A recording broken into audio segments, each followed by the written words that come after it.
इधर दिल्ली में थम चुका है चुनावी रण। कुल 70 सीटों पर वोटिंग होनी है। 8 फरवरी को चुनाव के नतीजे घोषित हो जाएंगे।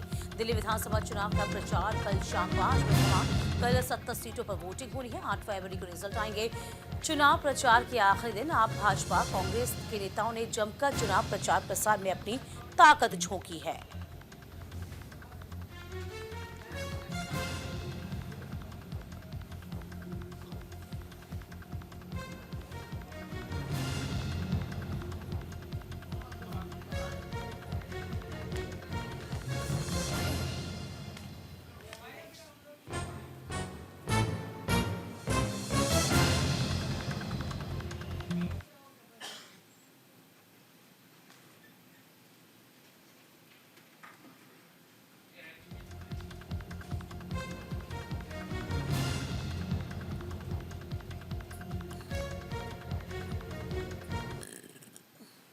तो थम चुका है चुनावी शोर। अब कोई रैली नहीं होगी, यानी कि चुनावी रैली से परहेज किया जाएगा। कल सुबह 7 बजे से मतदान की जो प्रक्रिया है शाम 6 बजे तक चलेगी।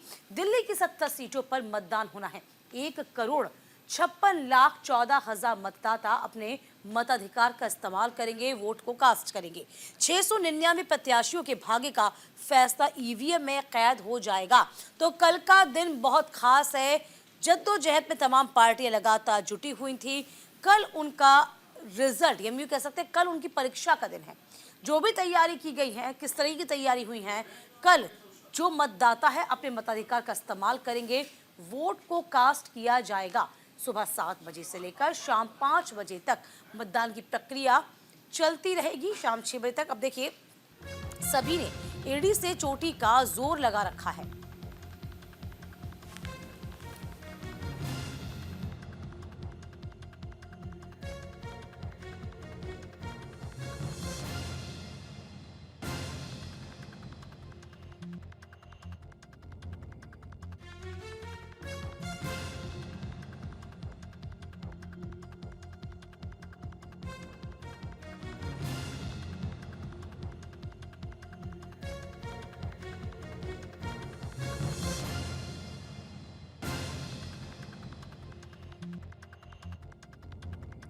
तो फिलहाल देखिए, आज की रात अंतिम रात, कल मतदान की प्रक्रिया होनी है।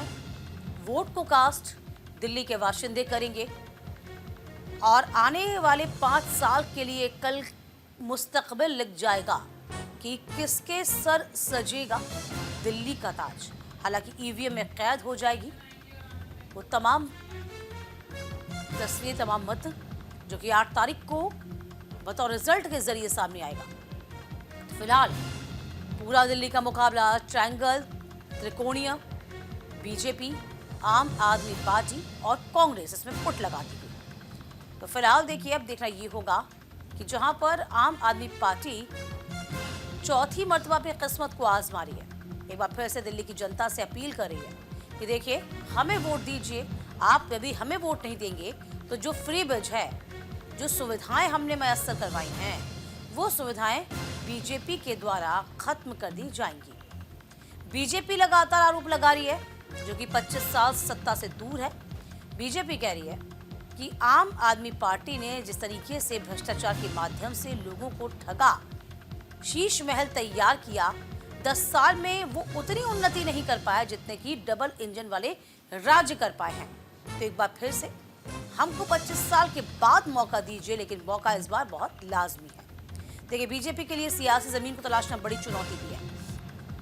इसके अलावा जब हम कांग्रेस का जिक्र करते हैं तो आप समझेंगे कि शीला दीक्षित की नई दिल्ली की सीट से अरविंद केजरीवाल ने उनको चुनौती दी थी और अरविंद केजरीवाल नई दिल्ली सीट को जीते थे, जो एक बार फिर से इसी सीट से मैदान में है। तो 10 साल से सत्ता का स्वाद नहीं चखा है कांग्रेस ने भी, तो सत्ता के स्वाद से भी दूर है कांग्रेस। तो साफ तौर पर अरविंद केजरीवाल या आम आदमी पार्टी को सीधे सीधे कभी कटघरे में जो खड़ा नहीं करती थी, आज वो सीधे सीधे आरोप प्रत्यारोप का दौर शुरू हो गया है। दिलचस्प ये है कि INDIA गठबंधन के तहत आम आदमी पार्टी और कांग्रेस ने चुनाव लड़ा था, लेकिन जब विधानसभा चुनाव का जिक्र आया तो दोनों की राहें जुदा हो गई। कंचन हमारी सहयोगी इस पूरी खबर पर नजर बनाई हुई है। कंचन, आज के दिन अंतिम दिन है, अंतिम रात हम कहेंगे, और इसके बाद कल देखिए अपने मताधिकार का इस्तेमाल तमाम वोटर्स करेंगे। जरा वोटर्स का भी जिक्र कर लेते हैं, क्योंकि 5 साल तक के लिए वो मुस्तकबिल लिखने वाले हैं, उनमें उत्साह कैसा है? जी दीपिका, बिल्कुल देखिए, चुनावी दौर जो था, आरोप प्रत्यारोप का दौर जो है वो खत्म हो चुका है। कल शाम को 5 बजे थम गया है। अब केवल इंतजार है तो जनता का कि जनता किस किस सरकार चुनकर और 8 तारीख को जो है अपना 5 तारीख को मतदान देके और 8 तारीख को सत्ता में काबिज करती है। लगातार हमने देखा पिछले 2 बार से जो है आम आदमी पार्टी की जो सरकार है वो दिल्ली में विधानसभा में थी, लेकिन जो है कि बात करें भारतीय जनता पार्टी की तो 26 साल से सत्ता से दूर है, बात करें कांग्रेस पार्टी की तो पिछले 11 साल से सत्ता से दूर है। और माना जा रहा है कि जिस तरीके से भारतीय जनता पार्टी ने चुनाव लड़ा है कि पूरी मजबूती के साथ प्रधानमंत्री नरेंद्र मोदी चुनावी मैदान में उतरे और बहुत समय पहले से भी उन्होंने अपनी चुनावी रैलियां जो है वो शुरू कर दी थी। और उसके बाद जब बात आती है कांग्रेस पार्टी की, तो हालांकि शुरुआत में ना सही रूट मैप बना था, लेकिन किसी कारणवश वो जो है पूरा नहीं हो चुका था। लेकिन आखिरी समय पे हमने देखा प्रियंका गांधी वाड्रा, राहुल गांधी और फिर कांग्रेस अध्यक्ष मल्लिकार्जुन खड़गे जो है कई उन्होंने चुनावी रैलियां की और कई जो है सभाएं की, लोगों को संबोधित की और तमाम तरीके से आम आदमी पार्टी को घेरते हुए नजर आए। बड़ी बात यह है कि आम आदमी पार्टी को कांग्रेस पार्टी ने घेरा। जिस तरीके से कांग्रेस पार्टी एक मुखर रूप से निकल कर आई थी, फिर जो है कांग्रेस पार्टी ने एक सॉफ्ट जो है कॉर्नर जो आम आदमी पार्टी को रख लिया था। कहीं ना कहीं माने तो बैकफुट में कांग्रेस पार्टी आम आदमी पार्टी की वजह से चली गई थी, क्योंकि आम आदमी पार्टी ने तमाम इंडिया गठबंधन के सहयोगी दलों से बातचीत करके कांग्रेस पार्टी पर प्रेशर पॉलिटिक्स करने का जो है कोशिश की थी। लेकिन फिर कांग्रेस पार्टी और जो है हाईकमान सभी के बीच में तय हुआ कि यदि हम दिल्ली का चुनाव नहीं लड़ेंगे तो इस बार सत्ता से दूर तो रहेंगे ही, और जो हमने तय किया है कि 15% वोट शेयर हमें लाना ही है हर सूरत हाल में, हम उससे भी दूर हो जाएंगे। मजबूती जो है धीरे धीरे करके ही मजबूती पार्टी में आती है, संगठन में आती है, तो वो उस चीज से भी दूर हो जाएंगे। तो निर्णय लिया गया, फिर से कांग्रेस पार्टी ने जो है अपने प्रखर रूप से चुनाव प्रचार करना शुरू किया। राहुल गांधी ने तमाम, चाहे बात करें यमुना की करे, पीने की पानी की करे, या फिर बिजली की करे, बेरोजगारी की करे, या तमाम चीजों की बात करें, राहुल गांधी ने अलग अलग मुद्दों पर अरविंद केजरीवाल को साफ तौर पे घेरते हुए नजर आए। वहीं प्रियंका गांधी वाड्रा जो है नई दिल्ली चुनाव प्रचार में उतरी। वो सभी इंपॉर्टेंट सीट्स जहाँ पे बात करें केजरीवाल नई दिल्ली से है या फिर मनीष सिसोदिया है, उन सभी सीटों पे कांग्रेस हाईकमान उतरा हुआ नजर आया। उन्होंने जो बैकफुट से कांग्रेस गई थी आम आदमी पार्टी को लेकर, उसको कहीं ना कहीं वो शंका को दूर किया। लोगों में जो नैरेटिव सेट होना शुरू हो गया था, कांग्रेस पार्टी जो है चुनावी मैदान से कहीं दूरी बनाई हुई है, लेकिन कांग्रेस पार्टी ने अंत समय में पूरी कोशिश की कि जो जनता में नैरेटिव सेट हो रहा है उसको जो है गलत ठहराया जाए। और राहुल गांधी देखिए, अब जनता में नैरेटिव सेट कर कैसे पाएगी कांग्रेस से देखना बहुत दिलचस्प हो जाएगा कंचन, क्योंकि हम ये भी देख पा रहे हैं, यदि हम देखें 2015 को देखें या फिर उसके बाद में देखें, जो वोट परसेंटेज है वो कांग्रेस का ग्रेजुअली गिरा है।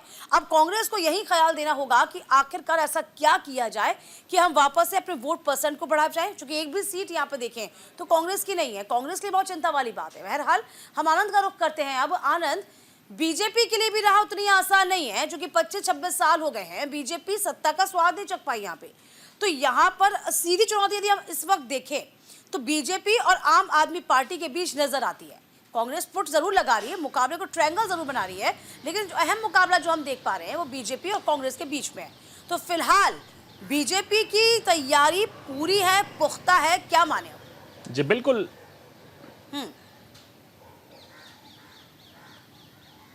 जी बिल्कुल दीपिका, अगर बात की जाए विधानसभा चुनाव की तो जो लड़ाई है वो सिर्फ 2 पार्टी में है, वो एक बीजेपी है और एक आम आदमी पार्टी है। लेकिन मैं आपको 2 इंसिडेंट बताना चाहता हूं जिसको लेकर कहीं ना कहीं आपकी तस्वीर साफ होगी। एक कुछ दिन पहले एक लेटर वायरल हुआ सोशल मीडिया पर, जिसमें बताया गया वो लेटर संदीप पाठक का था, जो कि महामंत्री संगठन है आम आदमी पार्टी के। उन्होंने अपने पत्र में ये चीज मानी है कि कहीं ना कहीं बीजेपी इस बार एज लेकर आगे बढ़ चुकी है। जितनी सीटें हैं उसमें से 24 सीटों पर, 70 में से 24 पर आम आदमी पार्टी आगे चल रही है और 26 पर, यानी 2 सीट आगे बीजेपी आगे चल रही है और 20 सीटें ऐसी हैं जिसपे साफ तौर पर कड़ी लड़ाई है। तो आपको खुद समझना होगा, कहीं ना कहीं आम आदमी पार्टी भी ये चीज मान रही है कि जो लड़ाई है उसमें बीजेपी आगे निकल चुकी है। और 3 बड़ी सीटें जिसको लेकर आप बात कर रही थी, और उसमें नई दिल्ली से खुद अरविंद केजरीवाल आम आदमी पार्टी के उम्मीदवार हैं और जंगपुरा से अगर बात किया, मनीष सिसोदिया जो कि डिप्टी सीएम रह चुके हैं, और तीसरी सीट कालकाजी जहां से खुद वर्तमान में मुख्यमंत्री आतिशी मारलेना मुख्यमंत्री हैं। इन तीनों सीट पर आम आदमी पार्टी पीछे चल रही है। अगर बड़े चेहरे हारते हैं तो इसका एक अपने आप में पैमाना खुद आप समझ सकती हैं क्या आलम रहा होगा। और उसके साथ साथ जो कल वीडियो जारी किया गया है मनीष सिसोदिया ने, उसमें उन्होंने बताया कि अगर जंगपुरा से मैं हारता हूं और सरकार आम आदमी पार्टी की बनती है, यानी केजरीवाल की बनती, तो कहीं ना कहीं जो विधायक होगा वो सरकार से लड़ता रहेगा, आपके काम नहीं करेगा। तो कहीं ना कहीं आम आदमी पार्टी इस चीज को लेकर मान रही है कि जो जंग है वो बीजेपी उसमें आगे निकल चुकी है, और उसका जो तमाम इमोशनल अटैक है, इमोशनल अटैचमेंट तौर पर सामने ये वीडियो रखा गया है कि कहीं ना कहीं कोशिश की गई है एक आखिरी दौर में तमाम वोटर्स को इमोशनली टारगेट किया जा सके और अपनी तरफ खींचा जा सके। इस चुनाव में जो अभी तक तमाम पैमाने देखे जा रहे हैं, कहीं ना कहीं बीजेपी कॉन्फिडेंट है, और यही कारण है कि बीजेपी ने अच्छी खासी रैलियां दिल्ली में की हैं। प्रधानमंत्री खुद 3 जनसभाएं कर चुके हैं। जगत प्रकाश नड्डा जो कि राष्ट्रीय अध्यक्ष हैं, केंद्रीय मंत्री हैं, वो लगातार रैलीज रोड शो कर रहे थे। एचएम बीजेपी के चाणक्य गृह मंत्री अमित शाह लगातार आपने देखा जनसभा कर रहे थे, रोड शो कर रहे थे। और बड़ी बड़ी अगर आप प्रवास करें तो कई बड़े नेताओं को पूर्वांचल के तौर पर साफ एजेंडा बीजेपी ने रखा था, और पूर्वांचल के बड़े बड़े नेता, चाहे आप निरहुआ की बात की जाए, चाहे रवि किशन की बात की जाए, चाहे मनोज तिवारी की बात की जाए, तीनों नेताओं को हर कोशिश की गई विधानसभा में भेजा जा सके। और जो ज्यादातर जो कि दिल्ली विधानसभा की अगर बात की, 18 सीटें ऐसी हैं जहां पूर्वांचली सीधे तौर पर असर डालते हैं। और यही कारण रहा कि तीनों बड़े नेताओं को, निरहुआ को, रवि किशन को, और उनके साथ साथ मनोज तिवारी को, खुद उत्तर प्रदेश के मुख्यमंत्री योगी आदित्यनाथ ने 18 के आसपास रैलियां करी हैं विधानसभा चुनाव को देखते हो। तो आपको खुद समझना होगा बीजेपी ने हर संभव कोशिश की है कि इस विधानसभा चुनाव को जीता जा सके, और यही कारण है कि हाँ, आप बिल्कुल सही बता रहे हैं कि बीजेपी ने अपने तमाम जो गोटियां हैं उसे फिट कर रखा है। सभी को जहां उतारना चाहिए प्रचार प्रसार के लिए वहां उतारा गया है। कहां जहां मुफीद हो, कहां जीत की उम्मीद ज्यादा है, वहां पर सीट भी वैसे ही डिस्ट्रीब्यूट की गई है। यहाँ पर आप ये भी समझेंगे कि 10 साल की एंटी इनकम्बेंसी भी होती है आनंद और कंचन। तो 10 साल की एंटी इनकम्बेंसी का फायदा कौन उठाता है, क्या बीजेपी या कांग्रेस? हम कांग्रेस के बारे में जिक्र इसलिए कर रहे हैं क्योंकि कांग्रेस में आपने देखा 15 दिन के बाद में फिर राहुल गांधी नजर आते हैं, पखवाड़े के बाद नजर आते हैं। तो ये कांग्रेस की हेल्थ के लिए अच्छा नहीं है, क्योंकि एक तो आपके पास सीटें नहीं है, यहाँ पर एक भी विधायक आपका मौजूद नहीं है यहाँ पर। दूसरी बात है कि आपका ग्रेजुअली जो इस तरीके से वोट परसेंट है वो गिरता जा रहा है। जब हमें लगा कि अब आपको प्रचार प्रसार में भी ताकत झोंकनी चाहिए, तब उस वक्त बड़े चेहरे नदारत हैं। तो ये तमाम सिनेरियो क्या होता है ना, इससे कंचन कहीं ना कहीं जो मनोबल होता है कार्यकर्ताओं का, जो ग्राउंड जीरो पर उतर के मदद करते हैं, मेहनत करते हैं, उनका मनोबल डाउन होता है। क्या ये कांग्रेस समझने में थोड़ी देर कर गई क्या? कहा कि जिस तरीके से कांग्रेस पार्टी को यदि देखा जाए शुरुआत से लेकर अंत तक, कल शाम 5 बजे तक देखा जाए, तो कांग्रेस पार्टी जो है चुनावी मैदान में उतरने का पूरा रूट मैप बनाती है, लेकिन फिर कहीं ना कहीं जो बैकफुट पर चली जाती है। फिर कांग्रेस पार्टी के जो तमाम अपने बात की कार्यकर्ता है, मुझे जो पार्टी हाईकमान जब चुनावी मैदान में उतरती है, तो जो संगठन है या फिर जो है कांग्रेस पार्टी से जुड़े लोग हैं, कार्यकर्ता हैं, उनमें कहीं ना कहीं जोश आता है। हालांकि जो देवेंद्र यादव कांग्रेस प्रदेश अध्यक्ष है, उन्होंने अपनी जो है दिल्ली न्याय यात्रा भी निकाली थी राहुल गांधी की भारत जोड़ो यात्रा के तर्ज पर। तो देखा गया था कि जब देवेंद्र यादव ने दिल्ली के अलग अलग 70 विधानसभाओं में अपनी जो है यात्रा तो निकाली, लेकिन जो कार्यकर्ता थे उनमें कहीं ना कहीं जोश की लहर जरूर देखने को मिली थी कि पार्टी में कुछ हो रहा है, हलचल हो रही है। संगठन दिल्ली में कांग्रेस पार्टी का मजबूत है नहीं, और कांग्रेस पार्टी लगातार अन्य राज्यों में जिस तरीके से हार का सामना करना पड़ा कांग्रेस पार्टी को, तो कार्यकर्ताओं का जो मनोबल है वो टूट जाता है। फिर ये निर्णय लिया गया कि कार्यकर्ताओं को जिस तरीके से नाराजगी देखी गई कि बाहर से आए हुए लोगों को और तमाम लोगों को टिकट दी जा रही है, जो कार्यकर्ता पिछले कई सालों से पार्टी से जुड़े हुए हैं, पार्टी के लिए काम कर रहे हैं, उन लोगों को टिकट नहीं दी गई है। उन लोगों ने, हमने देखा कि कांग्रेस पार्टी के बाहर मेन गेट पर, हेडक्वार्टर के बाहर जो है धरने प्रदर्शन भी कई बार किए, लेकिन उन्हें फिर भी टिकट नहीं मिली। तो कहीं ना कहीं जो कार्यकर्ता है वो नाराज तो था ही, लेकिन राहुल गांधी और प्रियंका गांधी वाड्रा जब चुनावी मैदान में उतरे तो एक जो है एक जोश जो है कांग्रेस पार्टी के कार्यकर्ताओं में देखने को मिला, और फिर सभी जो राहुल गांधी प्रियंका गांधी वाड्रा के साथ तमाम रूप से रैलियों में नजर आई। और जो भीड़ हमने देखी कि राहुल गांधी प्रियंका गांधी वाड्रा की रैलियों में दिल्ली के अंतर्गत, तो भारी मात्रा में लोग उनसे जुड़े हुए नजर आए थे। हालांकि भीड़ को हम इस बात से कैलकुलेट नहीं कर